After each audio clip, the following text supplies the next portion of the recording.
My first podcast.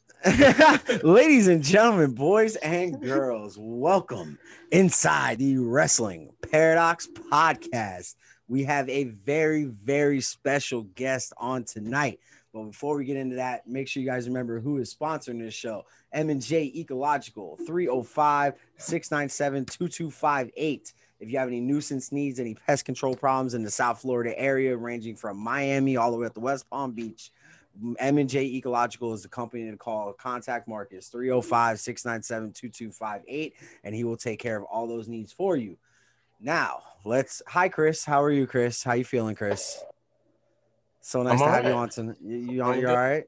Feeling good? Your boy Orange Cassidy got his ass whooped last week by my boy MJF, and I know you cried all week, but it's okay. The diamond ring's back where it belongs. But we're not here for that tonight.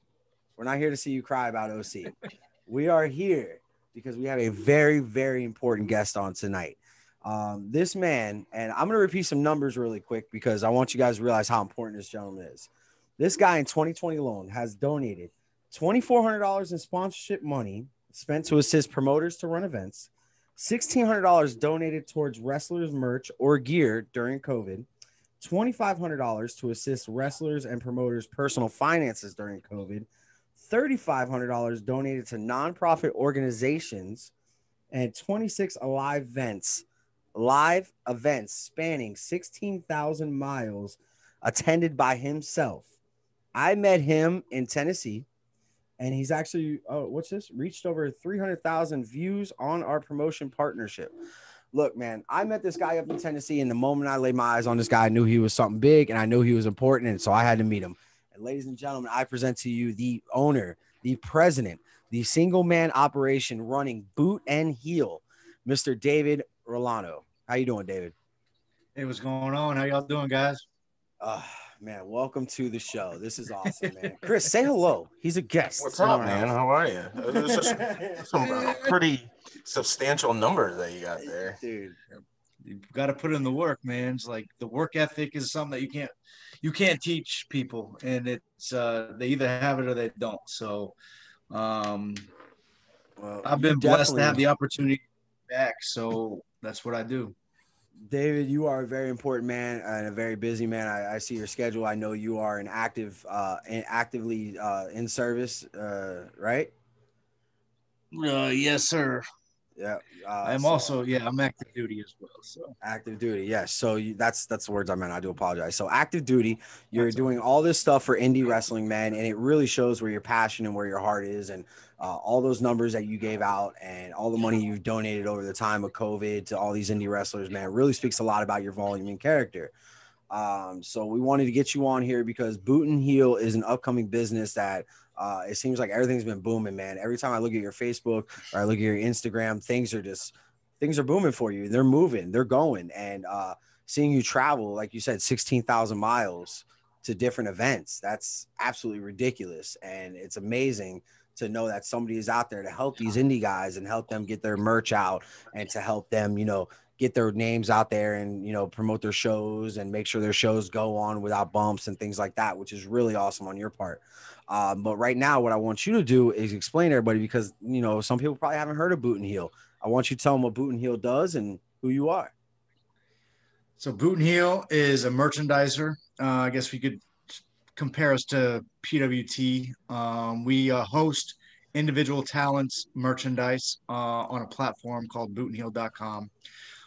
We've kind of also turned into like a promoter where we advertise events.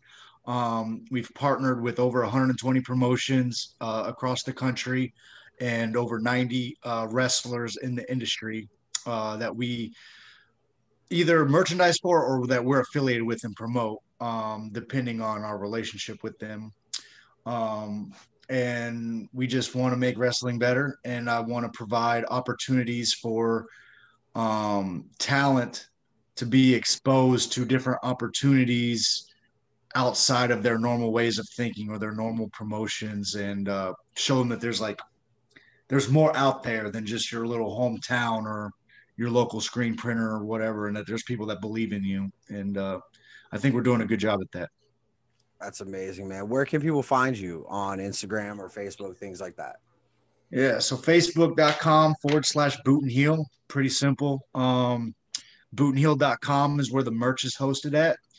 And then Instagram, Boot and Heel Gear is the @ sign. So Gotcha. How long has Boot and Heel been running now? March 2019. March 2019. So yeah, we're very young in the business, and it's a weird story because I was never a wrestling fan. I never tuned into SmackDown or Wow. I had yeah, it was my passion is people, and I try to put them first. Of course, I've got my own personal shoot jobs and stuff, so I've got to make sure the home is taken care of first. But my passion is to help other people, and those numbers are like that because I don't depend on wrestling to do that. Like I have a shoot job where I'm financially secure enough that I don't need Boot and Heel to survive, and it's more of like a give back to the industry kind of business model. Um, and it's just blown up to way more than I would have even dreamed. I was just trying to help a guy in Hopkinsville, Kentucky, make extra money from his bookings, and it turned into a freaking. We're shipping to Germany and in the UK right now, so it's just craziness right now. Dude, that's awesome. So, man. like, what made you decide to turn, like, to develop this, like, to go further? I know COVID, you wanted to help out and everything like that, but what made you turn that light switch on? Like, oh, I'm helping the wrestlers out. So I've always been a business owner. Like I was a business owner straight out of high school. I owned a landscaping company in Tampa, Florida for 6 years. I understand that the dream's not free, and I understand that success is just an accumulation of resources working together to achieve the same goal. And that's kind of the mindset that I started this company with. I started this company out of Hopkinsville, Kentucky. I went to a wrestling show and there was no merch tables. And I went up to one of the talents and I was like, how much are y'all getting paid to be here? And he said, oh, I'm getting paid $20. And I'm like, $20? And he was like, I was like, where did you come from? He's like, Indiana or Illinois, my bad. And I'm like, how long did it take you to get here? And he's like, oh, it took me 2 hours. I was like, so you drove 4 hours, stayed here for 3 hours to make $20? Like, that doesn't make sense to me. And he's like, this is the sacrifice. This is like what they call paying dues. Mm-hmm. And I was like, well, that's really not cool with me knowing that someone's profiting off of you and paying you minimal amount of money. I was like, let me come up with some ideas. And I had already owned a advertising company where I was making t-shirts and uniforms and promotional products for small businesses in my area. And I just converted that into wrestling. And so I came up with the name Boot and Heel somehow. And I pitched the idea to him and he was like, dude, there's like nothing like this at like the indie level. Because at that time, Pro Wrestling Tees was having a very strict vetting process for indies to get onto their store. And you're talking about March of 2019. So we started this and then I added this guy and then I just went through friends lists and added random wrestlers. And I was just like, hey, bro, this is the platform. This is what I'm trying to do. This is what we're doing. Do you mind networking? Do you mind hosting your stuff on this website? I can supply your merch tables. I can host your stuff on this site. I can help promote you. And it just took off from there. And I'm blessed and I'm thankful that I'm able to give back as much as I'm able to in such a short amount of time. Yeah, your story about the wrestler only making $20 reminds me of the story that Carl Anderson says on the Talking Shop podcast, where he says his first real break, that when he drove out of Ohio, he drove to South Dakota to wrestle in front of 8 people to make $45. The struggle is real. He drove 6 hours to make $45 to wrestle in front of 8 people. He didn't make $45. He spent probably like $60. They paid his gas money. Yeah, that's crazy, man. Barely. And that's what I tell. That's what I tell. Like when we have like Alex Ocean on our show, we have like Will Austin, Botavian. I'm an indie darling. I like watching the AEW, but I'm an indie darling. I like because you have guys that wrestle on the weekends, do this as a hobby, have their full-time gigs during the week, and they work to wrestle. So they have a passion to do it. You know, it's their hobby that it may turn into something, you know. One of the greatest moments on our show was Cha Cha Charlie's interview, where in the middle of it, he plugged his actual health insurance job, and it was amazing. We were like, "Oh, what? I love auto insurance. It was auto insurance. Auto insurance. They'll get you the best auto quote ever." So hit up Cha Cha Charlie for car insurance. Yes. It's funny because when I met you, that's what I love, and that's what I love. I support the cause. I support shoot jobs. Yeah, I love. That's why, I mean, like, you know, we already spoke about it before we start. I like racing, but I don't like NASCAR. I like the local tracks where there's plumbers, there's electricians that work, you know, 50 hours a week, but then they work on their cars 4 hours at night to race one night a week. And that's the difference between passion and a job. Yep. Like, and I'm trying to. What I do is like a lot of guys come to me to be mentored, and not just from the wrestling aspect. Like these people confide in me with their personal issues. They hit me up when their marriages are going bad. They hit me up whenever like they're at risk of losing their job or just stressed out. And I try to tell them, like, make sure you're not relying on wrestling 100% for your happiness, because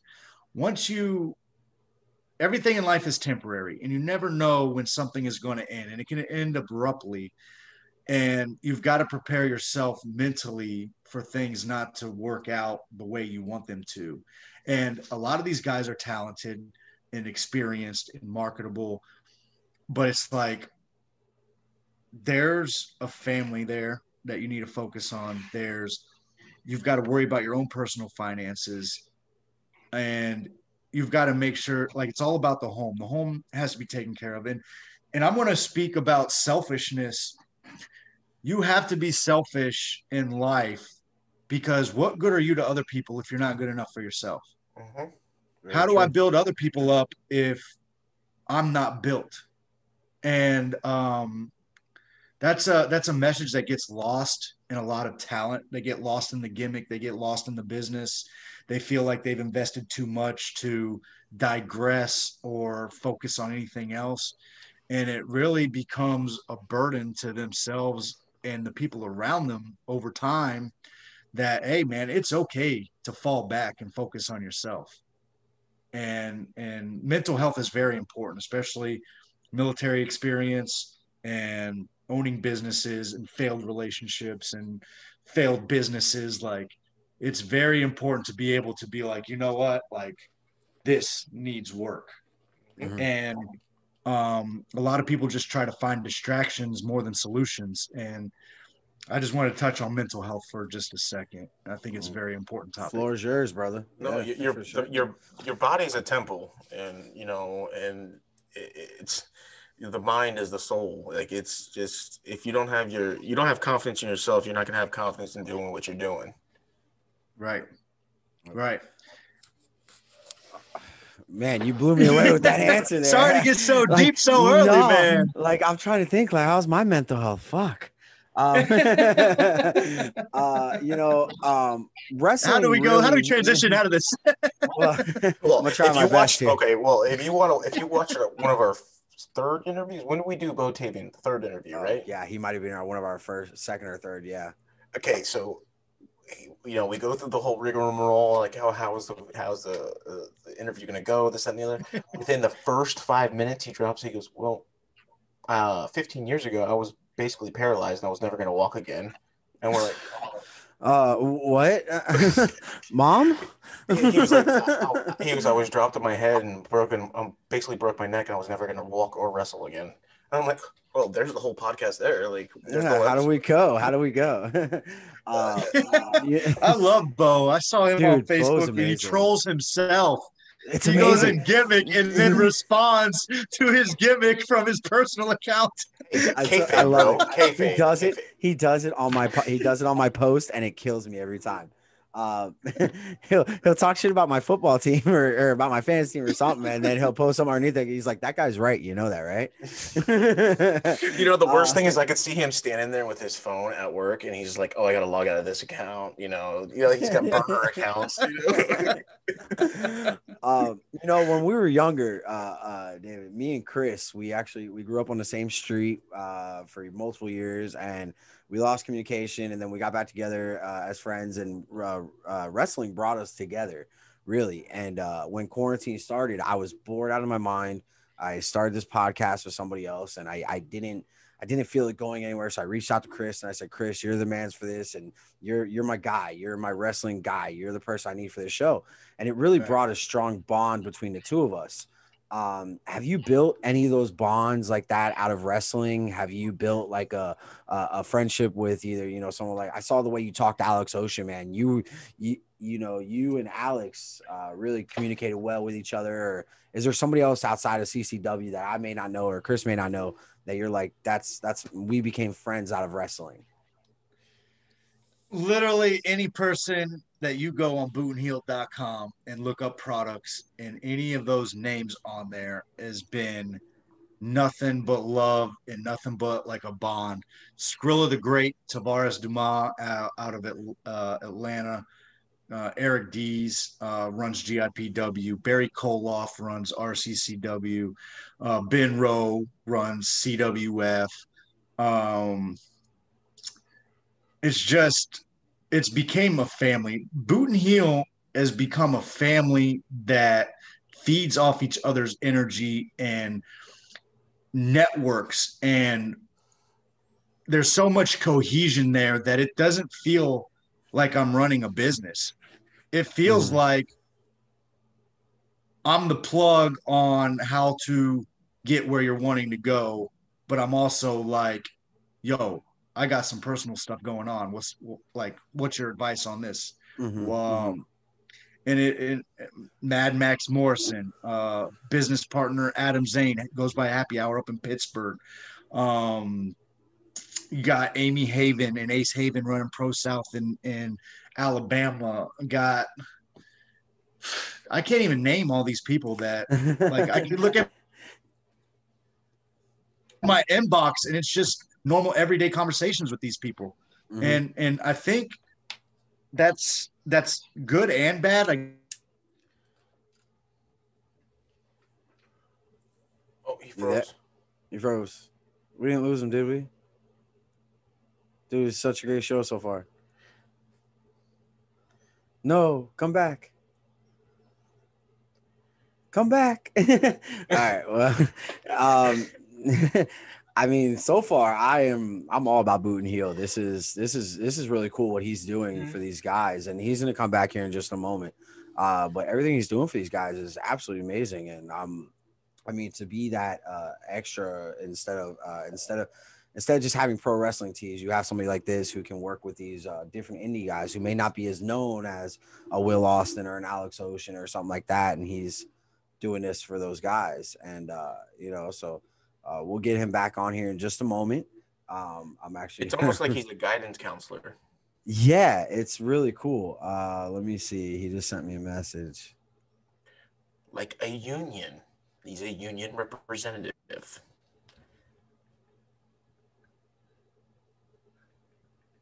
Yeah, he said he wasn't sure what happened. I told him to jump back in though right away.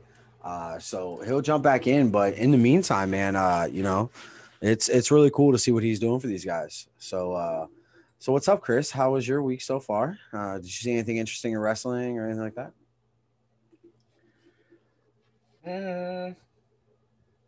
No, not really. I mean, I don't watch Raw, so. No. Nope, can't say I do. I did see Carl Anderson and Kenny Omega had a sit down at Final Resolution.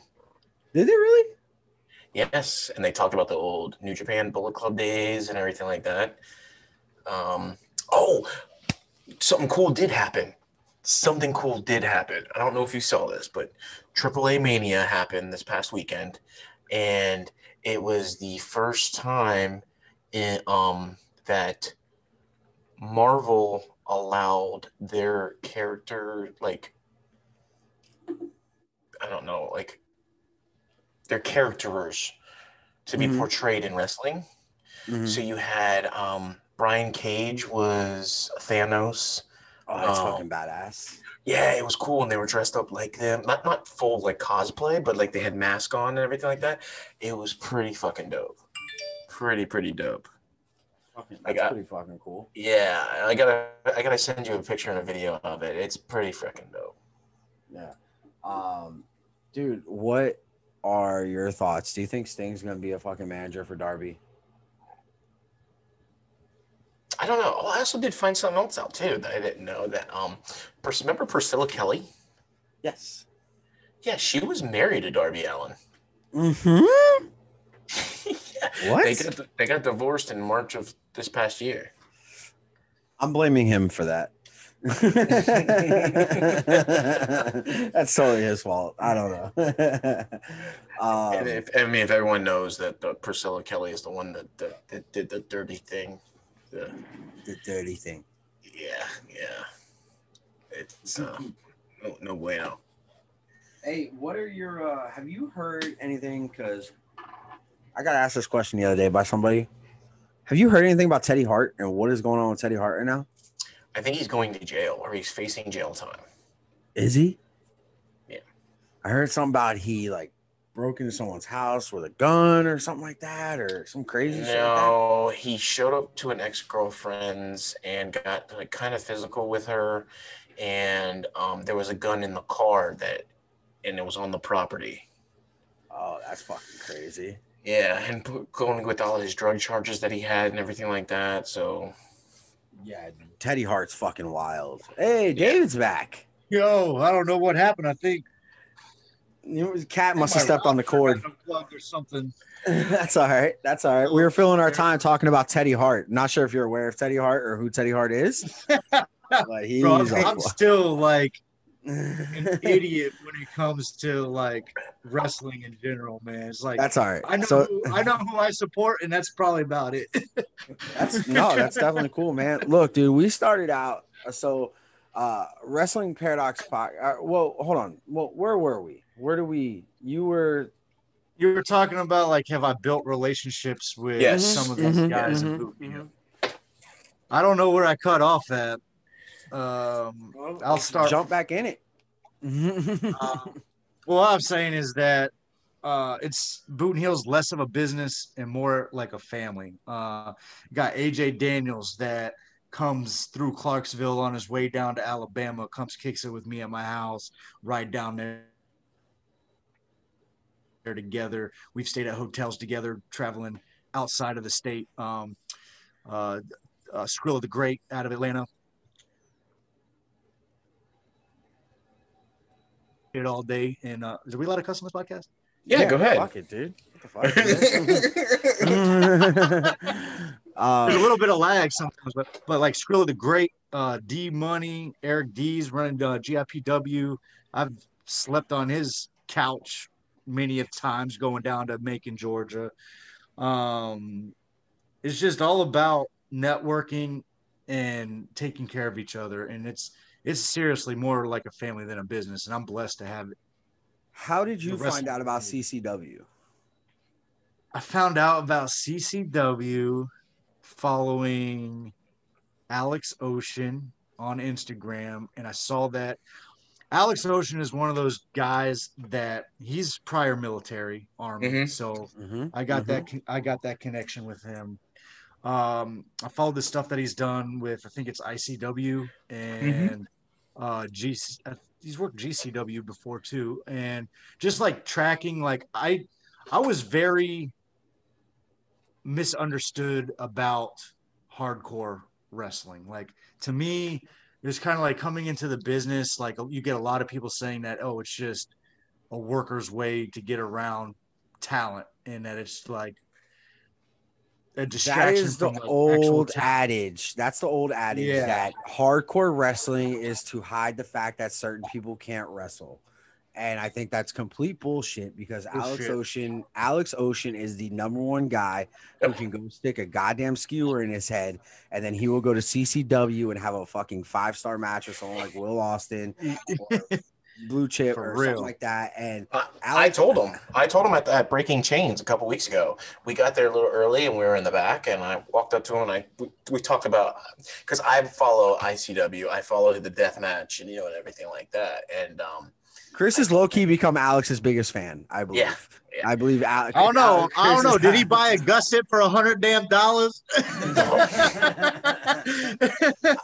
I was not doing that. I was not in the COVID day and age. I'm not doing that. But I walked up to him and we were talking and we were going over. I was like saying, it was right after that time that he made the Eddie Guerrero reference on ICW, and I was like, look, that was good and bad. I go, it was good because it got you heat. And he goes, yeah, I was the most talked about indie wrestler for 2 days straight.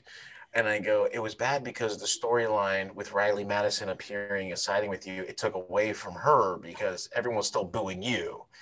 And I told him to his face, I said, Alex, I think you're one of the most unknown but known indie wrestlers because they don't know what you do besides deathmatch wrestling.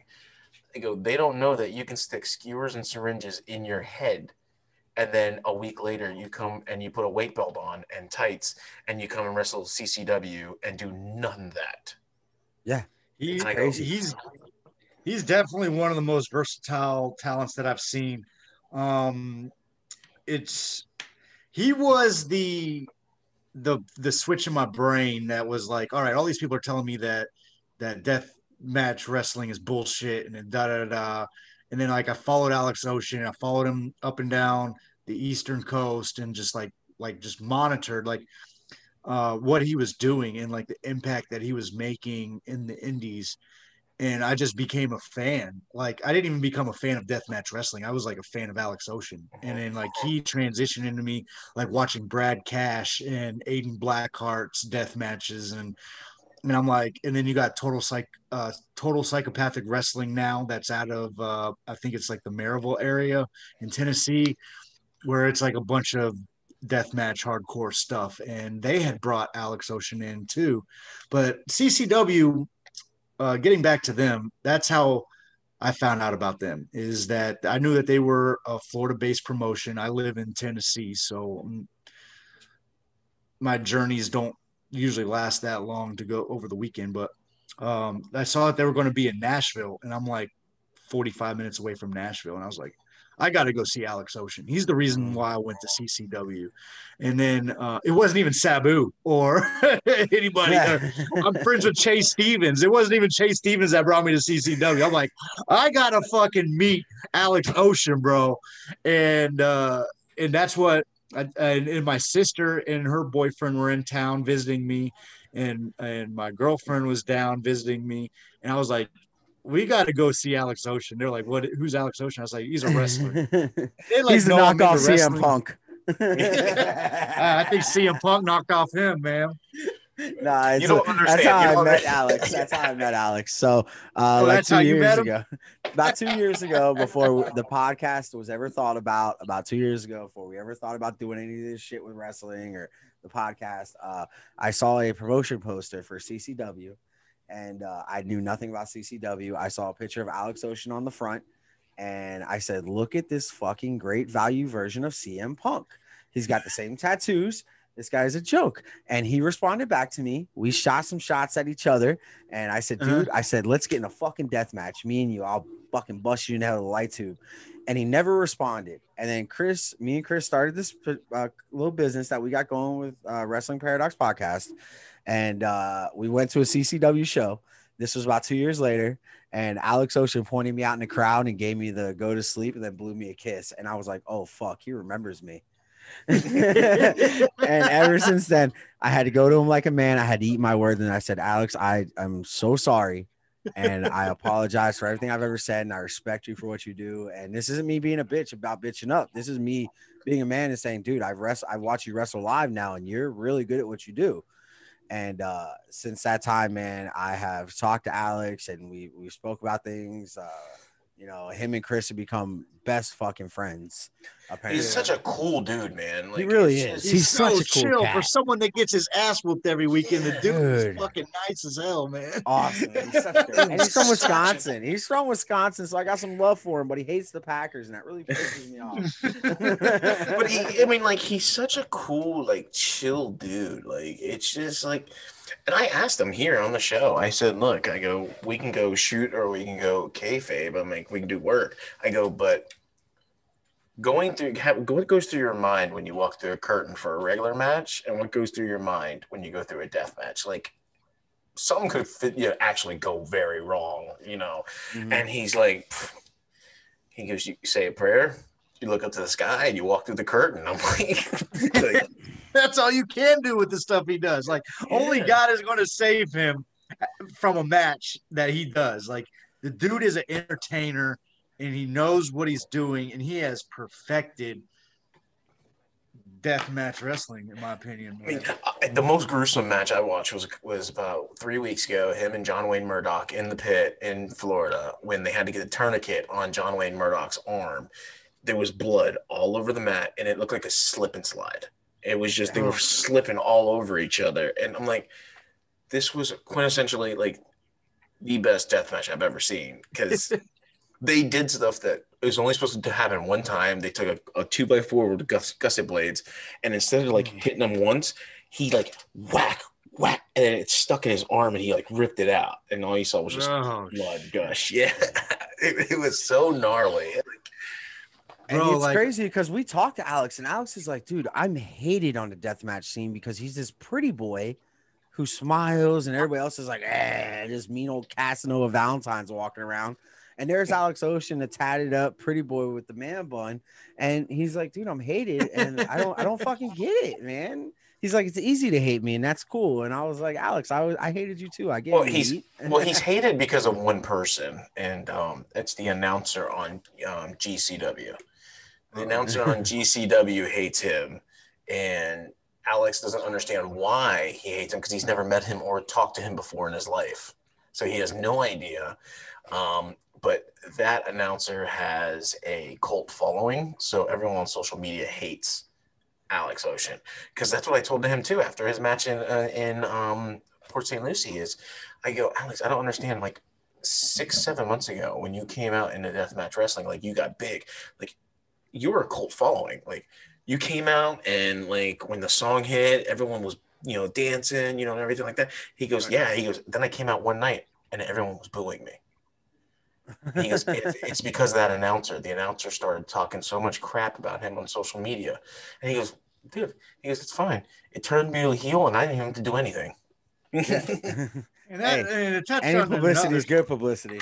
Yeah. Hey, man. Hey, but any publicity is good publicity, but all business is a good business. Yeah. And you got to be careful where you tread sometimes. But that wants to transition me into the sheep of indie wrestling. And it's indie wrestling, like I've learned and observed, is a very small community with a large following. Mm-hmm. It's kind of weird. It's like I've owned many businesses. I've owned a pottery business. I've owned a landscaping business. I've owned a marketing business. Wrestling is nothing like anything I've experienced in my life. And it's exhilarating, but it's also like exhausting. And it's like what's one person that may have a little bit of credibility says goes a lot farther than it should, because everyone's trying to follow the next thing, and it's trying to progress they're not trying to step on toes or burn bridges. So you see a lot of like clickiness with no loyalty. And I'm like, these people aren't loyal to you. You're just acting like you like them so that they don't say anything bad about you in this locker room or that locker room. I was like, grow some fucking balls, stand up for yourself. If that's right, that's not right. I don't care who you're saying that it's not right to. If they're doing something wrong, call them out on their bullshit. Mm-hmm. And I think a lot of people have lost the backbone because they're scared to miss out on a booking or to piss the wrong person off. And it's like, and I think that's what separates Boot and Heel a lot, is because I take a lot of that of those heat rounds from my talent. If my talent has a problem, I'm not scared to call out a promoter. I'm not scared to make a post about them. I'm not scared to call them directly if I have their number. And it's like the talent almost live in fear of pissing people off by just simply doing the right thing. And I think that Boot and Heel has created a shield for a lot of guys too, as to when it comes to like booking fees and stuff. I know I've called a lot of promoters out, be like, yo, you promised this guy $60. You gave him $20. What the fuck is up with that, bro?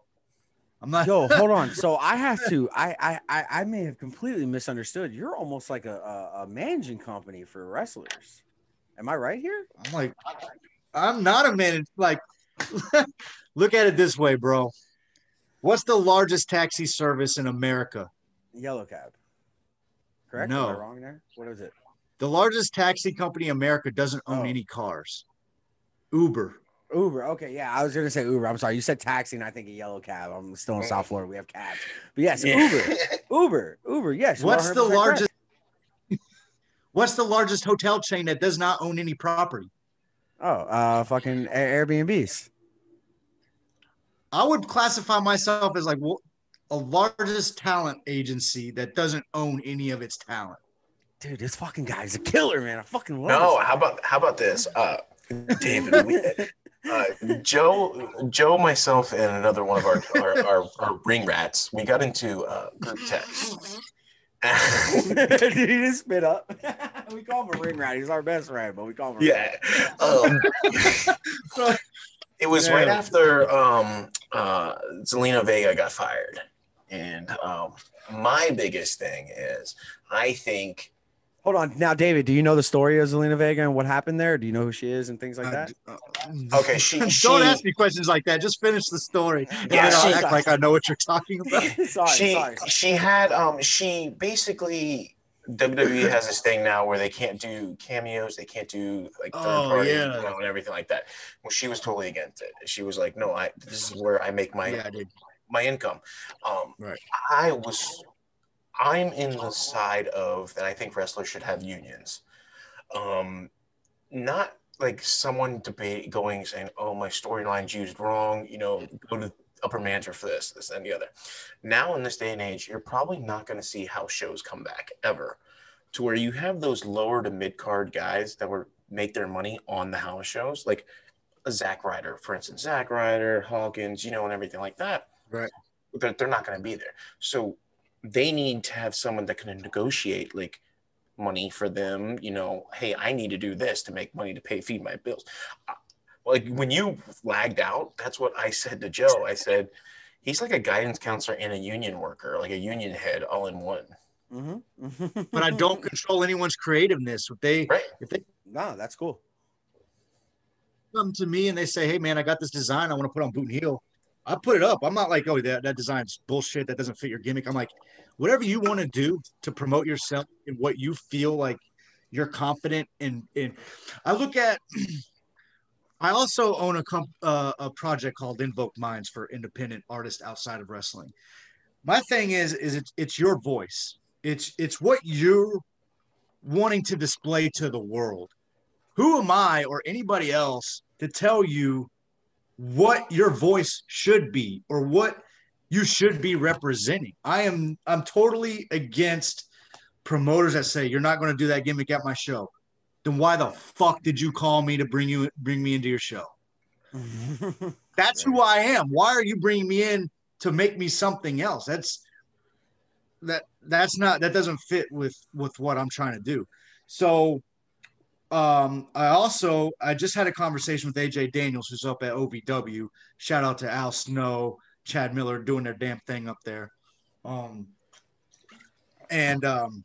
I told him, I was like, your game is being elevated. You're going to start getting bottom feeders that want to book you just to put a fucking OVW logo on their flyer. I say, whenever you get every step you take up you're gaining another group of people trying to grab a coattail. And it's not necessarily booking you for your talent, but booking you for who you know and the connections that could get them to where you're at. Nothing to do with AJ Daniels. And he was like, damn, man, I never thought about it like that. And I'm like, because you're so focused on, man, I'm making it. I'm doing this. I'm making moves. These people are my friends. I'm not saying they're not your friends. I'm saying be weary of the snakes in the grass. And I told him, I was like, you got to look at yourself as a brand. You got to identify yourself as a product that you're marketing and presenting to promotions and to fans and where you're trying to go. Like, you are a brand within yourself. If the promotion is lower than your standard of where you're at right now, the show is benefiting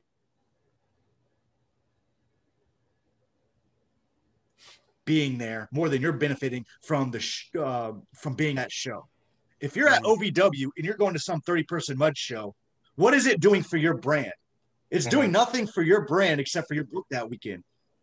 What is it doing for the promotion? The promotion now gets to put an OVW logo on their flyer, and they get to put a boot and heel logo on their flyer. You're giving them more credibility than they're giving you. You should be taxing these kinds of promotions because you're where they want to be. Now, if you go to a promotion that is higher than your standard, that's when you can be like, you know what, I'm negotiating. Hey, you got the production value, you've got the brand, you've got the following, you're drawing 300-400 people, you've got 10,000 views on your fight TV channels or whatever. Now the promotion is benefiting you more than you're benefiting the show being there. And I'm trying, and that's how you progress through the ranks, is exclusivity. You can't just pimp yourself out to every show that's going to give you $20. Like, you've got to make sure that promotion is either financially advantageous or it's credibility advantageous. You've got to pick one or the other. It can't be both. So I think that's where, like, the mentoring of, like, hey, trying to flip the trigger. Not all bookings are good bookings. Not all promotions are good promotions. Sometimes you're being finessed. These are the signs you need to look at for being finessed. And this is the stuff that happens behind the scenes. You don't see boot and heel going up like, fuck this promotion or don't get booked here. It's, hey, bro, be weary. Yeah. These are the things that I noticed. Not everything that you see needs to be spoke about. Everything don't need to be public. So that's kind of the stuff that we do in-house. And I've done that with Skrilla the Great. I've done that with Austin Towers, Aaron Black. I've had these conversations with Trevor Eon. And it's like, you've got to do things that build your brand and notice the ones that are using you to build their brand. And there has to be a trade-off there. Right. So, you know, I mean, you seem very passionate about this, and you're almost like a mentor to these guys and say, hey, it's more than just wrestling. You have to look at the business side of things and things like that. And you know, that's amazing to have that wrestlers who don't have that experience of an AEW or WWE or CCW or whatever, these smaller territories, you're giving them that other outlook on it and saying, hey, look, this is what you need to look at, and not just, oh, I'm booked this weekend. That's fucking awesome. Let me go here. No, right. Are you being booked for the proper things? And, you know, so you said one thing about, shit, I'm drawing a blank now. Say a lot of things. Yeah, no, well, you said one thing about a promoter bringing someone in and changing their gimmick, and wrestlers shouldn't be so quick to turn on their gimmick because they found you for a reason.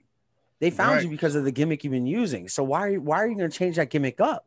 Continue doing what you're doing, and don't let them fuck you, and don't let them ruin who you built yourself to become. Because once you start ruining what you become, then you're losing that value to the fans. You know, you look at Zack Ryder, and we bring him up a lot because he got fucked in WWE. I mean, yeah, they signed him for so long, and he had all his money coming from him, but he was never on TV. And he built an audience himself through the internet. And once he got there, they almost kind of changed him into this like joke of a wrestler, and it's like he wasn't that before. And you can't let companies change you, man. You can't let companies change that character. And one company that we never let change us is our sponsorship with M&J Ecological. Make sure you guys give them a call if you have any questions, comments, concerns about the rodents and critters that are running around your house. Marcus is standing by. 305-697-2258. 305-697-2258. We appreciate Marcus M&J Ecological for sponsoring the show. Thank you so much. So back to you, David. But I was getting back to changing of the gimmicks and everything like that. I think this, like, most recently, you have, Gallows and Anderson go from WWE to TNA but they made money on their own. I'm a mark. I love the Good Brothers. I love Gallows. I love Anderson. I listen to their podcast every Monday, even though it's 37 minutes. I'll listen to it every Monday. But what just happened? What is that? Oh my God, I'm having a heart attack. Oh. That's their bottle number 2 and bottle number 6. That's their limited edition, autographed. Dude, this guy's amazing. He got that the weekend in Nashville, I believe. Oh my God. No, I got. Hold up. This guy's awesome, Chris. I'm gonna send y'all some Christmas gifts. Oh, dude, ship them right to Chris's house. He'll fall in love with you. Oh my God, Talking Shop Mania. I've got like 4 posters signed by Carl Anderson and Luke Gallows, Doc Gallows, and D'Lo Brown. Oh my God. See, I was the mark, and I bought both Talking Shop and Manias because I love them as wrestlers. They're funny. They have their attitude and everything like that. But they built their own gimmick. They built their own brand. They're Talking Shop and Mania brand, and I guarantee they use their brand as leverage to get into TNA and said, hey, we had this following on our podcast, and you're going to follow us to, you. And, hey, what about this idea?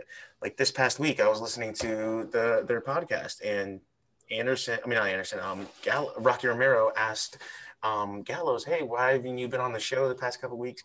And he's like, oh, well, there was some behind the scenes stuff that I had to handle with TNA. That just lets me know that he's got a hand in creative. And, they're not just being used as a character on TV. They're using their wrestling knowledge, their wrestling talent, and their creative to develop future storylines, future characters, and everything like that. That's why I appreciate the Good Brothers. We used to do our topic shows, and I used to get a little sauced up, and by sauced up, I mean I've already drank 3 beers, but I would drink like 8 beers before we even start. And I would crack it open, and I would go just like Gallows would go. I go, crack a beer, take your pants off, and listen to the worst podcast ever. And copyright infringement, TM. You want to get sued, boy?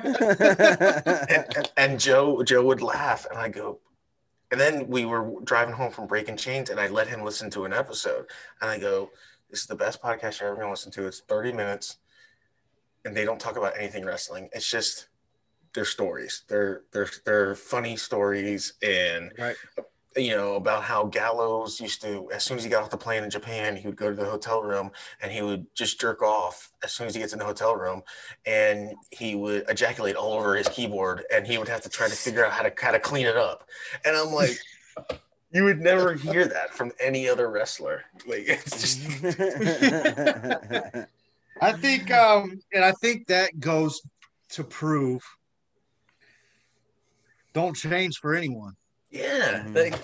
Stick to the formula and the plan that you came in the game with. And that's what Boot and Heel has done. We came in the game to help talent as much as possible to make it in this business. And we've stuck to that. Have we revised some things to be like, oh yeah, that shit don't work, or used experience to benefit us and pick the brains of people that were successful or are successful to be like, hey, you've got a good formula, but let's add a couple of these ingredients, and now you've got something marketable and original. Like, oh my God, there's like 20,000 wrestlers in the United States. Like, what are you doing to set yourself apart?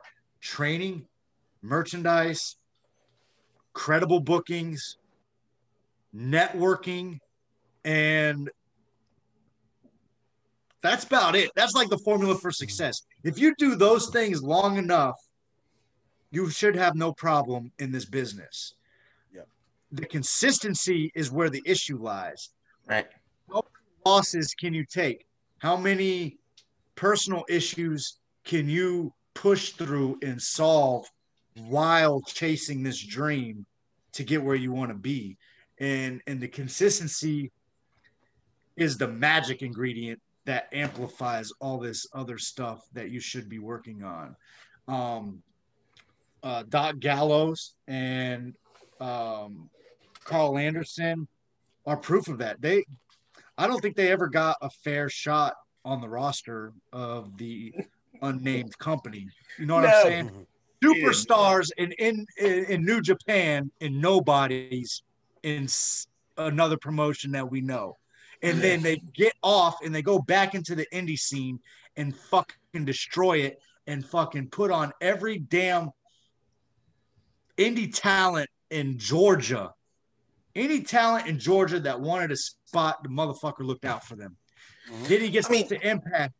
And now Impact. But before I cut you off, but like I'm gonna tell Joe, like Talking Shop and Mania, they made fun of their careers. That on both pay-per-views, they made fun of their careers. They had a boner yard match. Okay. This last pay-per-view that they had, it was the rise of the cock torturer. Like, they made fun of it. And the first pay-per-view, they didn't know if they were going to make enough money, to field another one or anything along those lines. They sold almost 60,000 copies on Fight TV. 60,000 at $15.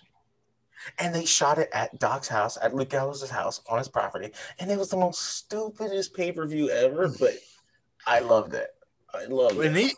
There's a lot of Boot and Heel members that are on Talking Shop. I mean, you got Bryce Cannon and Tyreek, the Ultimate Pusher. They did the viewing party at Coastal Empire Wrestling in Savannah, Georgia, this last Talking Shop-a-Mania. Shout out to Craig Alexander, Voodoo Jack, Corey Smith, all them guys over there doing the thing in Savannah, Georgia right now. Not Corey Smith, I fucking forgot his last name, but Scratch, Voodoo Jack and Scratch. And they're putting on one of the best promotions in Georgia, and they're only like in their third show. And it's just amazing what happens whenever you look at competition as not competition. When you look at it as how can we network and how can we market each other and expose each other's product to each other's demographic to create unity and exposure from different angles instead of saying, well, Eastern Tennessee is terrible about this. Eastern Tennessee promoters, take notes from Georgia wrestling. You've got a promotion that says, yo, if you're booked at my show, you can't get booked at another show 25, 50, 80 miles away from here.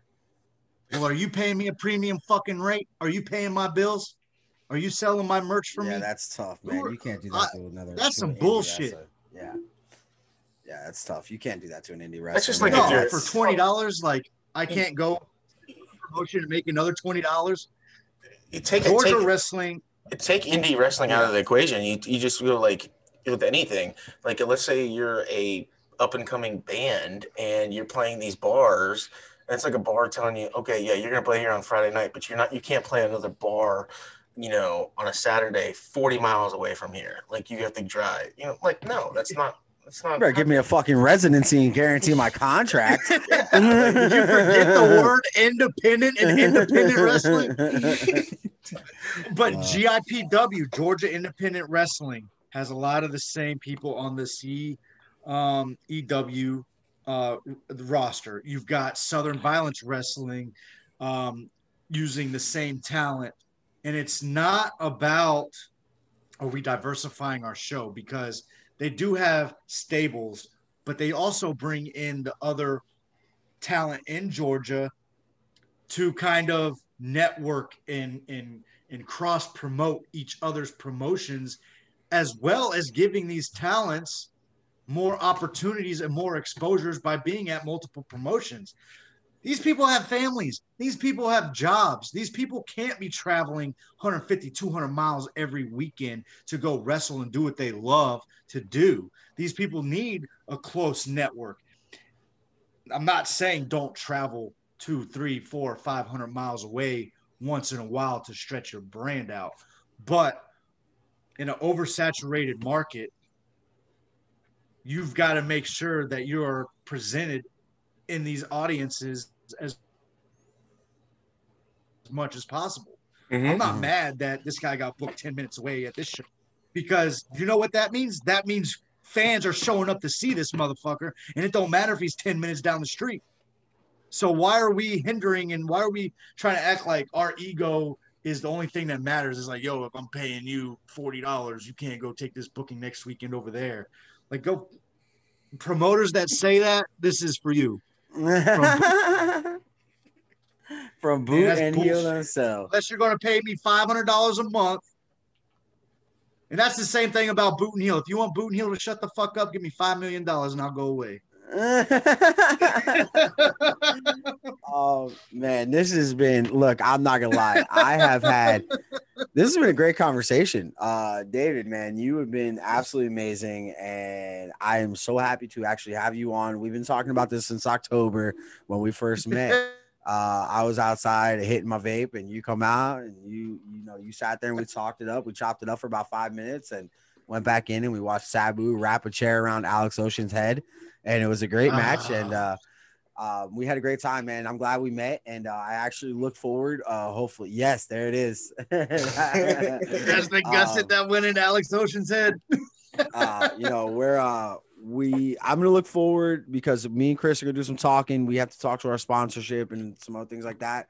But we want to talk to you, and maybe we can work something out between us, and maybe we could do some business here in the future at some point. But this time, man, this has been absolutely amazing speaking with you. And I encourage every independent wrestler, if you are making $20 a show, or if you have a booker that's fucking you somewhere, contact David and contact Boot and Heel. And, this guy cares. Obviously, you've heard it here for the past hour and a half, man. This guy gives a fuck. And you don't find a lot of that now. You find promoters who don't give a shit. They use you for what you can, and you're a spoke in the wheel. You're just a gear in the knob, and gears get replaced.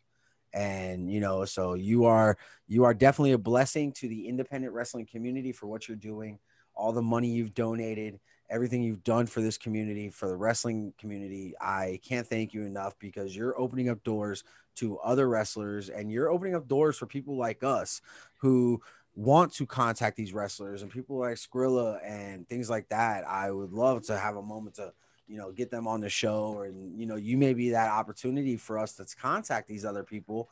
And shit, man, maybe we can get Luke Gallows and Carl Anderson on this show. Who knows? I will take my pants off and listen to the worst podcast ever. David, I can't thank you enough for coming on tonight. Me and Chris have nothing but the utmost respect for what you do inside the wrestling community, and we thank you for coming on. And there needs to be more people like you in the industry. A lot more people like you. So thank you, David, for coming on. Ladies and gentlemen, this has been the Wrestling Paradox Podcast with David Relano. Did I say Relano? Relano, yes, sir. David Relano, the president, owner, CEO of Boot and Heel. You finished your drink. That is the perfect timing to call it a night. Ladies and gentlemen, thank you for coming. Tune in. Thanks for having me very much. Anytime. Love y'all. Hey, Chris, say something stupid. Something stupid.